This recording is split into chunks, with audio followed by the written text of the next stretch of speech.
What up, though, everybody? This is Kyle, and you are watching Knockouts in 3 Counts. And as we told you, we have a very special guest tonight. We have Michigan's own Jamahal Hill. How you doing, brother, man? Let us know. Let everybody know where they can find you on social media and all that good stuff. All right out the gate. That's what we're gonna do right out the gate. You already know, man. I mean, you can find me. My Twitter handle is Jamal H. You can just type my name in the Instagram, and you can catch me on there as sweet_dreams at J Hill _ J Hill. Yeah, man, you just catch me on either on pretty much the big social media platforms. Pretty active. So first things first, man, congratulations on your awesome performance at UFC Apex. So first of all, tell me a little bit about that, man. That's obviously different circumstances than anybody's really used to fighting in. Let me know a little bit about your thoughts on that whole experience in the fight as a whole. It's just business as usual, you know what I'm saying? Like, for me, oh shit. For me, you know what I mean? It was just business as usual. Whenever I get in the cage and stuff, I don't really hear anything. Like, you know what I mean? I'm locked in. I hear my coaches, I hear the instructions and stuff like that. But, as far as the crowd, I mean, obviously I can feel the energy and I can hear the emotion whenever the crowd is there, but it's just, I was just locked in. Did it change, did that make the week of it all any different for you with all the different stuff with the COVID testing and things of that nature? This is more things that we had, more rules and stuff that we had to follow. That was it. That was about it for the most part. So obviously you had an awesome performance. You finished the guy real quick. Are you looking to get back in the cage real quick with all the talk of Fight Island and all that kind of stuff? Yeah, I mean, I'm looking for a quick turnaround. Something pretty soon within the next 5 to 6 weeks, hopefully. I don't know. We'll see what happens. They said they're gonna keep me as busy as I want to be busy. So we're gonna see. So is there anybody in particular you're looking for, or are you just trying to go up the line? I'm here for everybody, bro. Man, ain't nobody in particular I'm looking for, you know what I mean? Whenever I feel like I'm the best and I'm here to dominate this weight class for a long time, bro. What does it matter? It doesn't matter who the victim is at this time. All gonna get their turn. Totally respect that. So we were talking with a guy who happened to be in your corner for that fight, Brett Martin, right after you guys got back, man.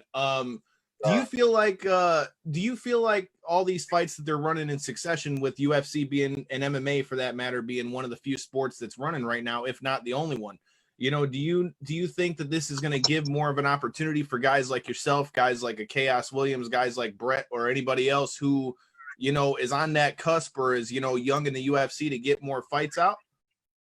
I don't understand the question, bro. Like, so you saying like this, there's like everything going on provide a better what? What I mean by my question is, I should have clarified up. What I mean is, for like the younger guys coming up, I feel like we haven't seen, Nunez just fought. I feel like there's still some apprehension for some guys to fight.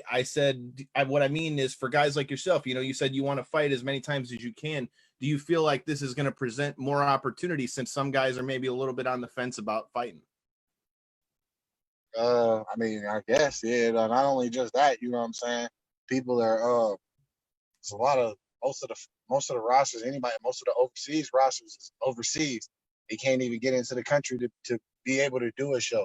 But yeah, that leaves the door open, an opportunity for a lot of people, myself included.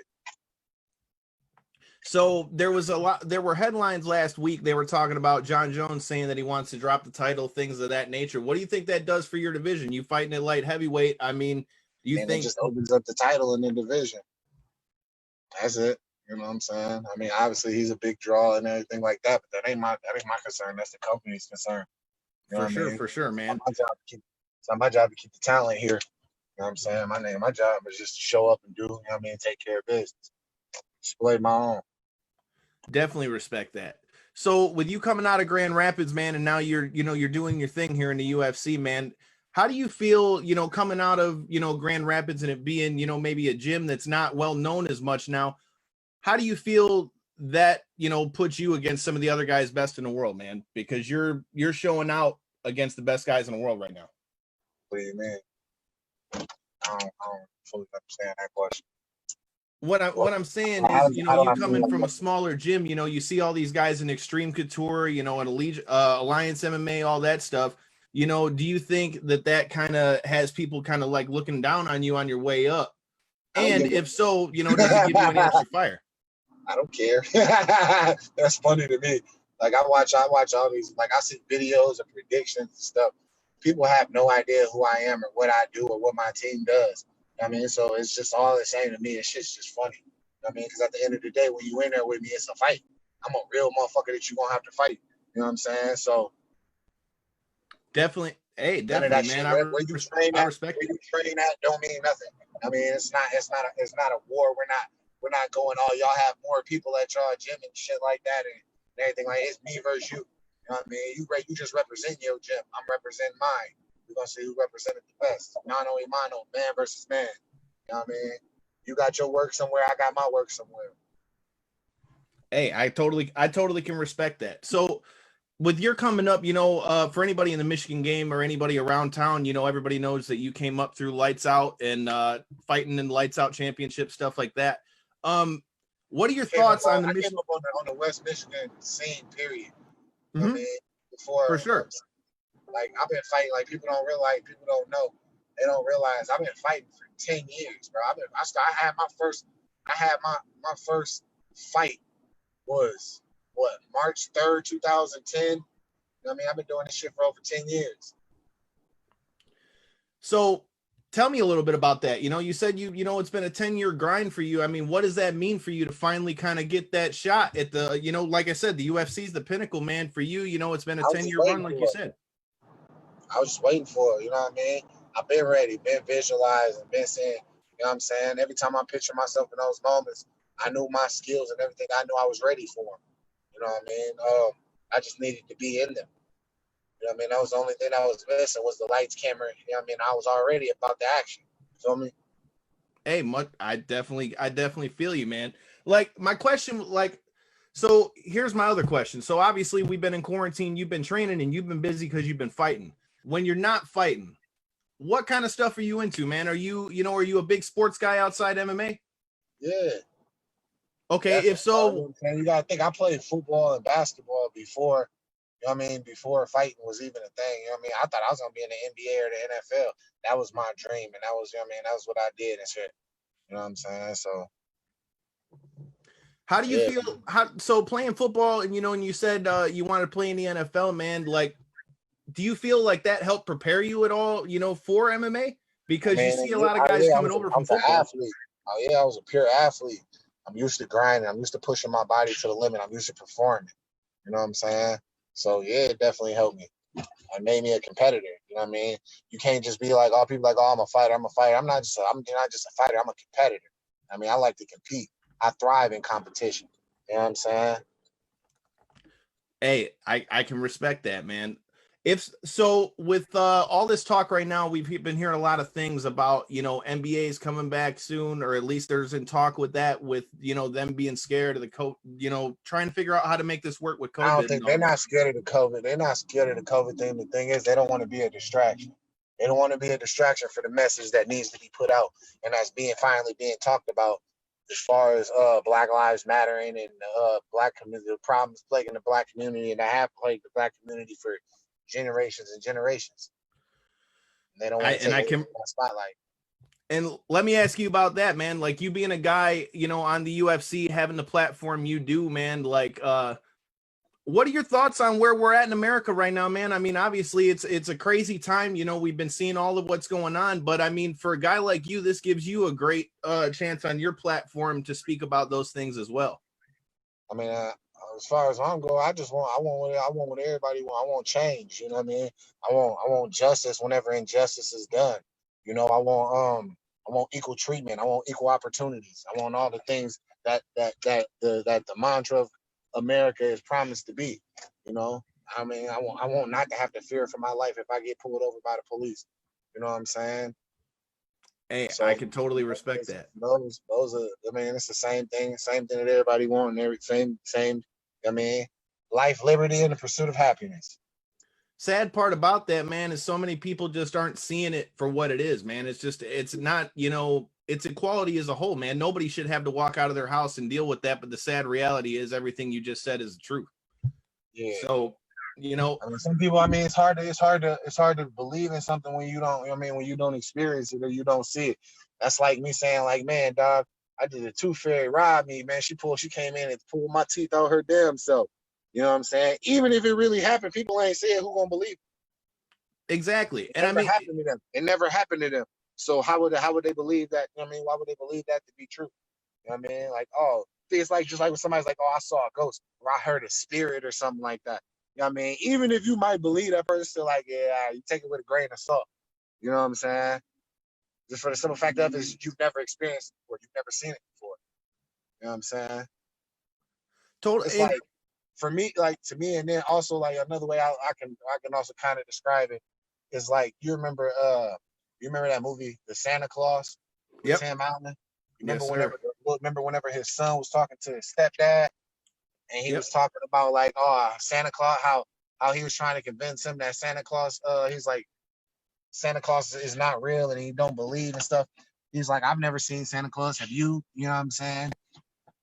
That little boy trying to explain to him that it was real and everything. That's about the same. That's about the equivalency to that because he had never seen it before. It was his brain can't really fathom it because he's never been in that position, had those feelings and things like that. You know what I mean? Hey, that's a great, you know, that's a great analogy to it because I myself, obviously, it don't take a blind man to see that I'm white, but you know, I've even gotten to see some of it with my own eyes. And the sad part of it is, man, like everybody can see what's going on and they don't want to see it for what it is, whether they want to believe it for whatever it is or believe, you know, what they want, man. It's just a sad thing that things can't be seen, not for, oh, well, I believe this or I believe that. Right is right and wrong is wrong, period. Right. And equal should be equal. Don't matter whether you're white, black, blue, purple, brown, green, whatever. It shouldn't be that way, but unfortunately it's not. Let's see what you've got. Let's see. I don't even know how to say that dude's name, but he has been commenting at you this whole video. My next question for you. So our show covers pro wrestling too, man. We've had the likes of Booker T on here. We've had Eric Bischoff. We've had all kinds of big names that you might have seen from the 90s and today.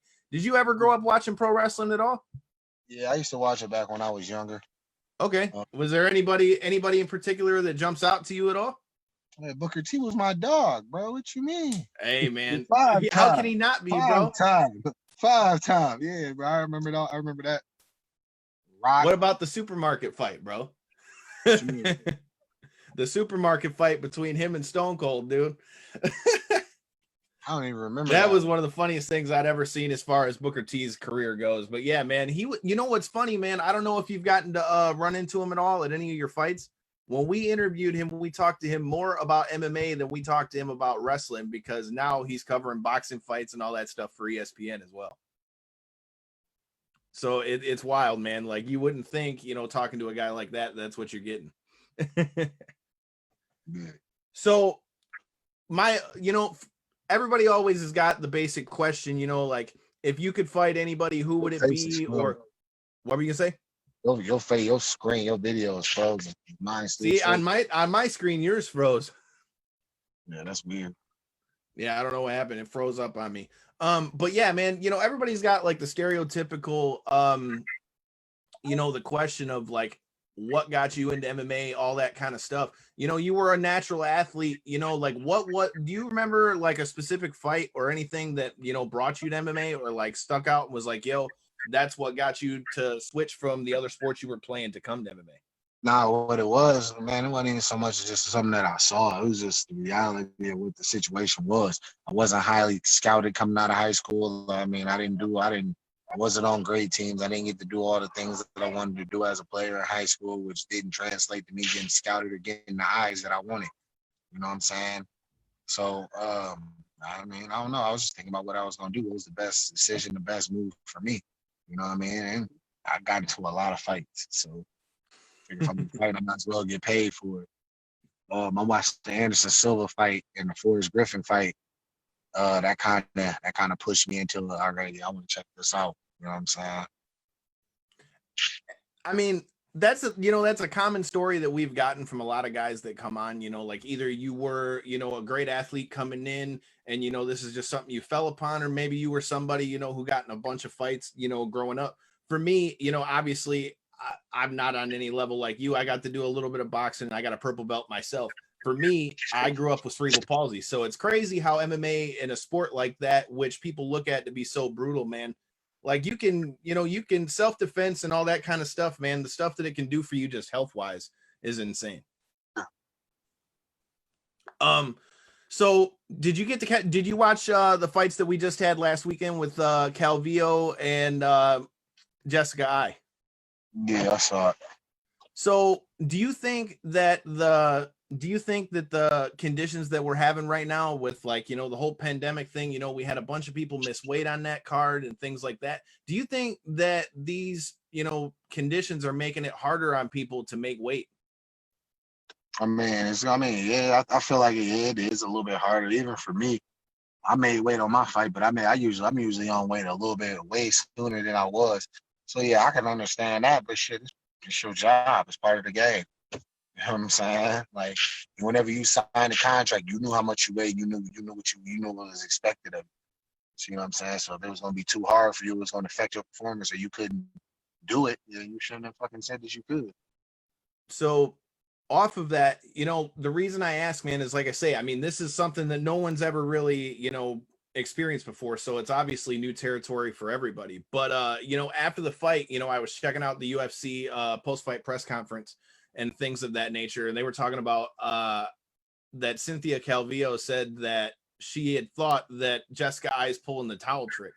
For somebody being, at the number one contender spot like she was, man, like, what do you think? Like, what are your thoughts on that with somebody saying that they're pulling the towel trick? And like, would that change anything if you were in those shoes? If somebody, misses weight, or is it business as usual? The fact that she's looking for more praise and more shit on the win at that point. I ain't gonna say because I don't know her, but yeah. But to me, that seems like somebody that's looking for more praise and more. A little bit of extra sauce on their meatball sub. You know what I'm saying? Yeah, trying to boast a little bit, huh? Yeah, like, oh, she was overweight too. So what? Shit, I fought somebody before the fight, right before I got signed on the contender series. I weighed 208, and that dude weighed 224. You know what I mean? It's what it is, bro. Either you gonna bang or you're not. I was going to say, so for you, is that a thing where you just think that it comes down to whether you want it or not? Like, especially in a situation like that with the contender series. I mean, it can be an advantage, don't get me wrong, being heavier can be. We talking like 2-3 fucking pounds though. Like, you know what I'm saying? Like, yeah, it wasn't a ton. I don't care. If I'm a better fighter than you, to be honest with you, 10, 15 pounds ain't gonna make a difference. Hey, I can respect that. And that was my next question, especially like, you hear people say a lot when it's the smaller weight classes that those would be the ones where, somebody, 2 or 3 pounds can make a big difference. But ultimately, man, if you're prepared and ready to go, man, I mean, you would think that would be not as big of a deal. Exactly. Why do you think most of the champs have been smaller weight division? Because it's fucking 10 pounds. That's a good point, man, especially with the jumps. Let me ask you that. With you being at a bigger weight class like 205, there's been a lot of talk in the last couple of years with the problems that people have had with weight cuts. There's been a lot of talk about adding, more weight classes and things. What are your thoughts on that? Shit, I'm with that shit. I'm with that shit. I mean, like I say, I've only competed. I've competed like this. All right, because here's my thing. All right, so you gonna tell me, like, people will look at it like, oh, Conor McGregor's champ, and all this and that. You will put that on the same level as DC? No. You know what I'm saying? Could you put that on the same level? Sure. 205 to 265 to 265. Everybody in between that, he was the king of all of those. You know what I'm saying? That's a big weight gap for on the same level as 140, 145, and then 155. Yeah, I mean, and there's only, not only that, when he won the 155-pound title, he had just came off of fighting at 170 twice. You know what I'm saying? So let me ask you about that. So we got that coming up. They just mentioned that. They're talking about DC versus Stipe again. If they run it back, who do you got? I'm gonna be honest. The first 2 fights, I had Stipe. I had a feeling Stipe was going to end up winning the second one. That body shot was nice, but I'm gonna be honest with you. I got DC for the simple fact of like DC was fucking him up in that second fight. I agree. He was beating his ass in that second fight. You know what I mean? And then I think he just got too comfortable and confident. So do you think that with DC saying that this is his last fight, I mean, that could add a little bit extra fire to it too. I mean, if you're saying that this is the fight you're going to go out on, nobody wants to go out on the loss. Yeah, bro. He's done, bro. I think he is. I've seen DC. I've met DC this year. You know what I mean? I've seen him a few times and shit. You know what I'm saying? He's somebody who's pretty. To me, he seems like somebody who's pretty good at where he's at in life. You know what I mean? Set with everything and shit. He just wants that one. He just wants that one back. So let me ask you this. So we've got I've seen this a couple times now. We mentioned a little bit, that you watched wrestling a little bit as a kid. So now in Bellator, we're seeing crossover in the heavyweight division. You got, we've seen King Mo do it a little bit. Now you've got Jake Hager that's fighting in Bellator while wrestling for AEW too. What are your thoughts on guys dabbling in both worlds with that? Because you got Frank Mir has even showed himself out at I saw him in Chicago when we went and worked Starcast, and I've seen he's done a few things indie wrestling too.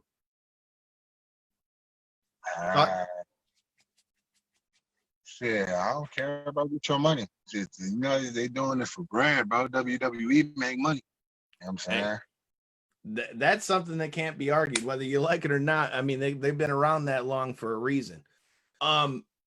So with you fighting at 205, man, and we've been talking about, we've talked about, maybe the implication of other weight classes and things of that nature. Could you ever see yourself kind of like bouncing back and forth right now with, you saying you being so ready to fight? Do you see yourself staying at light heavyweight specifically for a while, or could you see yourself even bouncing back and forth, between heavyweight and light heavy? It is what it is. That depends on how I feel. If it's a bigger fight. I actually, whenever they canceled the London card, they were gonna move it to the Apex. They called me and I was gonna take that fight at heavyweight then. Now, and forgive me for not knowing this. Have you had many fights at heavyweight, if any at all? Yeah, I have. Okay, so do you feel like at heavyweight, obviously heavyweights are naturally bigger. Do you feel like your athleticism kind of makes up for it in that one, or do you feel any real difference in between the two? I look at it like this. I mean, obviously, yeah, I'll have a quickness and a speed advantage, but at the same time, bro, it don't matter who you are. If I hit you, you gonna feel me. I respect that, man. I mean, that's point blank. No matter. Oh, he's a heavyweight. He's gonna take shots. Eating shots is eating shots. Punches don't feel good, no matter who the fuck's punching you or who's hitting you. You ever had a little kid, a little niece or nephew or kid, or maybe son or daughter just come up and clock your ass? It's a baby. It's a child. That shit still hurt, didn't it? Hey man, it's like the old adage goes, man. Human beings, even though we've been fighting since the dawn of time, dude, you weren't supposed to be getting cracked in the mouth. You know what I'm saying? Even my last fight, you look at that clip of the break. When I dropped him, did it look like I threw that shit hard? Did it look like I threw anything extra on that? No, I mean, we shared that clip from our page. To be honest, it looked like you kind of just caught him as it was like separating, but dude dropped like a sack of potatoes. Yeah. I don't take much to knock somebody out. So my question with that, man, is so we've got, like I said, you've got Fight Island coming, you just fought at UFC Apex and things of that nature. Do you think, what do you think, for you, if you could have any one fight, like I said, I was talking earlier about, how you got into fights. If you could have any one fight right now, it doesn't got to be current, it could be, past fight or anything of the sort. If you could pick any one fight, any weight class, who would it be? Like as a fan, or me fight somebody? Go with both. You can put any fight together you want. And who would you like to fight? You can pick arena, anything you want.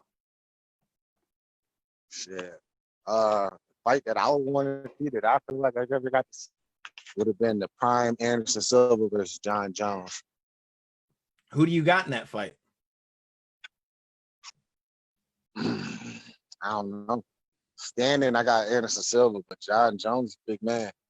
You know what I'm saying? And we seen what the wrestling of Chael Sonnen did. So somebody I have to think, like, you know what I mean? But who knows? I mean, You know, I feel like if that fight were to ever happen, I feel like Jon would want to try to test himself a little bit, but I feel like if he would be dumb. I think this test of greatness would be what would cost him. You know what I'm saying? Very well he's could like, be. oh, I'm the greatest. It's hard when you walking around, oh, I'm the greatest. And then it's like, all right, well, I don't want to fight this dude here. That don't sound like no great shit. That's true though. I mean, to me, I just look at it this way. If he goes in there and say that fight were to ever happen, he goes in there and says, he's going to stand up with Anderson. If you go get cracked, you can be as tough as you want. Ain't going to work. I feel like if that fight were to ever happen, he'd throw for a couple minutes and then try to take him down and do just like you said with the Chael Sonnen thing. Now, let me flip that to the other question. What about if you could fight anybody, past, present, pride, wherever you want, who would it be? Where would it be? I mean, that question can be answered in different ways. It depends on what my angle is. If we going for legacy, you know what I mean? Then for me, at my weight class, Jon Jones is considered the greatest of all time. You know what I'm saying? So for legacy, he would be the fight that I would have that I would want. You know what I'm saying? For money, Conor McGregor. He wants that red panty night, son. You know what I'm saying? For money, it'd be Conor McGregor. You know what I'm saying? So tell me about that, man. This dude's talking about experience or whatever, just to like being awe of somebody. It'd probably be Anderson Silva. Okay. Just because for me, that's the greatest of all time. You know what I'm saying? Just for the simple fact of I can't really give Jon Jones the greatest of all time tag for the simple fact of you got popped with performance enhancing drugs multiple times. You know what I'm saying?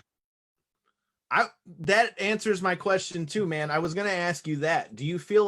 How much do you feel like it's tainted his, legacy with that stuff? Yeah, that shit. It definitely didn't help. It's hard. That'd be like TJ Dillashaw coming back and winning a fight and like, oh, I'm the greatest. I'm the greatest right now. Like, bro, yeah. You know what I'm saying? So where does that put him for you now, though? Who, TJ? Either or, in either situation. Like if Jon, for Jon, where does that leave him for you now? I think Jon is the most talented, and fighter that we've seen. But as far as legacy goes, I'd probably Anderson Silva is still the GOAT for me, just because of the shit that I saw him do was just so fucking unbelievable. You know what I'm saying? And he made it look so easy. But also, I take into account the fact of the era that he fought in. You know what I'm saying? It's almost the same thing like the Jordan and LeBron debate. You know what I'm saying? Sure. Yeah, Michael Jordan was great. He was phenomenal. But look at who he wasn't being guarded by a Kawhi Leonard or Kevin Durant or you know what I'm saying? That's a great comparison because obviously the game's evolved since then, so that's definitely a great comparison. Yeah, because I feel like back then, like you put somebody like me back in that old era and shit, something like a lot of the dudes that were champions wouldn't have been champions. You know what I'm saying?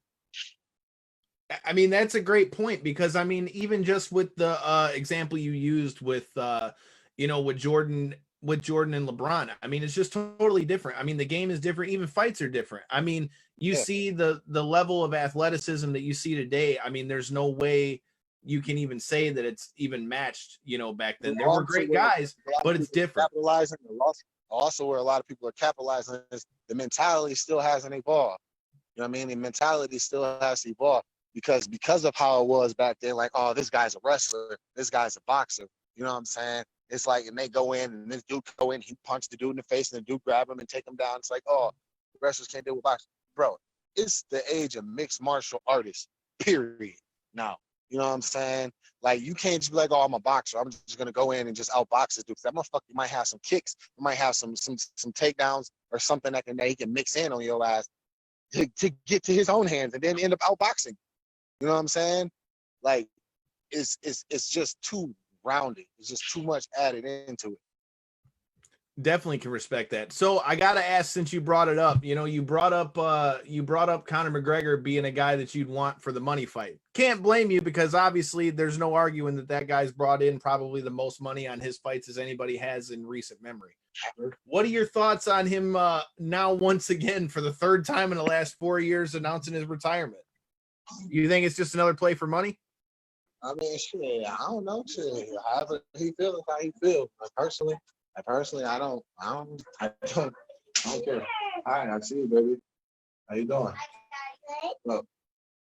Totally respect it, man. Well, I won't. Yeah, no, I totally can respect that. Yeah, but I'm just not. Yeah, I don't care, bro. You know what I'm saying? Like, like, we live in an age where people just create shows, bro. You know what I'm saying? Like, so I just look at it as part of the show. Much respect. I can respect that completely. So we have a question that we usually ask a lot to, a lot of the wrestlers on the show. We called it locker room etiquette. We've had everything from keep your baby mama out the locker room, wash your balls, bring your own wrist tape, all kinds of different stuff. So obviously, with you being an MMA guy, I figured I would ask the same question, but switch it up a little bit. For you, on fight day, man, do you have any, are there any, not rituals, but like any pet peeves, any type of superstitions or anything like that you have, like a pre-fight ritual, anything like that? I just listen to music, have fun, chill, joke around, sleep, definitely not. Got you. So you aren't super. So you're not super like serious and locked down until it gets to fight time. Then even in the fight, I'm having fun. I'm locked in, but I'm having fun. Hey, I can respect that, man. It makes it. I would imagine it's got to make it easier for you to know what you want to do and be able to see to see your opponent's move coming from you. So I can respect that. So, like I said, man, I don't want to keep you and hold up any more of your time, man. We appreciate you coming on here. And like I said, I'm sure once we get out of here, I'll see you around. Like I said, I'm out at Lights Out and all the different spots around here in Michigan. And hopefully, once we get out of here, hopefully we can get we can do round 2 in person, man. But I just want to thank you for your time, man. If you got anybody else you want to shout out, give any plugs to, anything good like that, man, throw it out there. Oh yeah, man. I want to do, always I shout out my team, Black Lion. Black Lion is the family team, Corda Gracie. Shout out to my coaches, Trav Pomeroy, Johnny Grigware. Guys been with me since day one. Shout out to my family, my mom, my dad, my brothers, my kids, just everybody that's been hanging with me, sticking with me. A couple local businesses up here that have rocked with me since the beginning of this pro journey. Lizard Lick Apparel and Next Day Construction. Just appreciate my people. I got a whole nation behind me. We coming, we hungry, want that top spot. Hey man, and this is just the beginning for you, man. And just like he did, and shouting them out. Shout out to our sponsors as well, Stransky & Company Realty, man. If you're in the market for a house, check them out. All the links are in the description of this and on our page on Knockouts and 3 Counts. Hit them up, admin@stranskyandcompany.com. Hey man, thank you for your time. Like I said, we're definitely gonna have to catch up once we get out of here, man. And best of luck with the next fight. And hey, we're in your corner, brother, man. Thanks for the time. All right, bro. Appreciate you. Appreciate you. Night. Yep.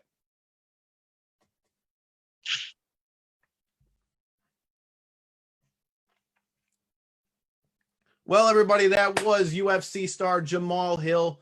We appreciate his time. Like I said, stay tuned to the channel, man. You never know who you're going to be seeing here. It could be somebody from the wrestling world. It could be somebody from the MMA world. We're going to be bringing out more prediction videos, all that good stuff. We'll have Kel Dansby, ESPN Ringside, on with us for our next prediction video. I just want to say thank you for your time. Thank you, Jamahal, for your time. And until next time, man, peace.